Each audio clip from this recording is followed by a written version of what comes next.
Guys, lo pada ngerasa nggak sih sistem aduan CRM dan aplikasi Jaki kita yang udah sukses di era 4.0 kemarin itu sekarang malah nyisain masalah yang baru.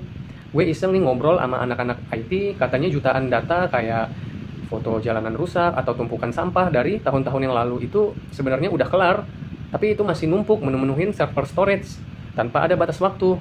Nah, pas gue baca draft RPJMD tahun 2025 sampai 2029, kita kan mau nembus top 20 global city pakai IoT perkotaan sama AI kebijakan di era 5.0 nih.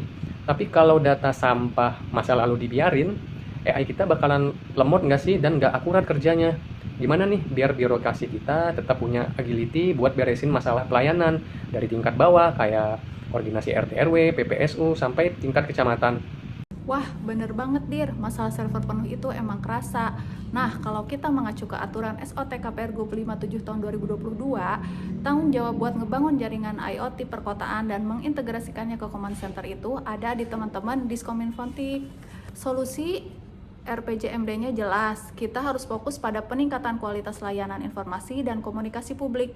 Malah, kalian harus tahu, Jakarta ke depannya mau disiapin buat punya pusat aktivitas digital atau tech commerce skala kota. Jadi, infrastruktur digitalnya dibikin kuat dulu biar bisa nampung sekaligus memilah data dengan lincah. Kayak gitu. Buat ngatur lalu lintas data cache kamar sama aplikasi itu, makanya diikat dengan aturan SPBE di Pergub 68 tahun 2022 Mbak Linda. Solusinya ada di poin penguatan dan pemanfaatan super app Jaki untuk digitalisasi pelayanan. Tapi, supaya masyarakat nggak asal spam data foto atau laporan berulang, kita harus kejar peningkatan cakupan kepemilikan dokumen administrasi kependudukan. Jadi ketika datanya valid, Pemprov juga bisa bikin penyajian data analisis profil kependudukan yang pas. Ini baru namanya World Class Public Service. Sistemnya rapi, warganya juga teredukasi.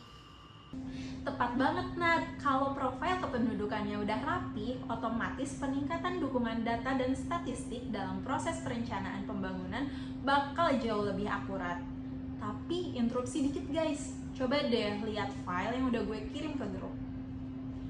Biar drive AI kebijakan 5.0 yang dibilang Nadir tadi nggak ngebaca data sampah di masa lalu, solusi mutlaknya itu ada di poin 9 sama 10, yaitu pelayanan dan pemanfaatan arsip autentik serta pengelolaan data kearsipan vital.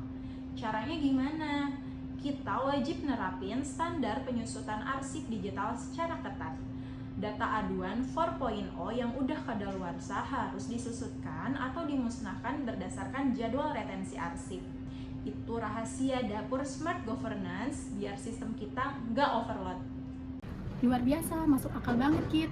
Jadi data lamanya dibersihin dulu lewat penyusutan arsip, baru AI-nya bisa kerja optimal. Nah, kalau datanya udah rapi, tugas akhir kita adalah ngejaga keamanannya. Sesuai dokumen yang lo kirim tadi, solusi pamungkasnya ada di peningkatan manajemen keamanan informasi dan jaringan. Percuma kita punya command center canggih kalau jaringannya gampang jebol. Keamanan cyber ini yang bakal ngelahirin trust atau kepercayaan dari masyarakat Jakarta. Wah, gokil. Berawal dari keresahan overload data di 4.0, ternyata solusinya udah dirancang lengkap ya di 10 poin RPJMD ini.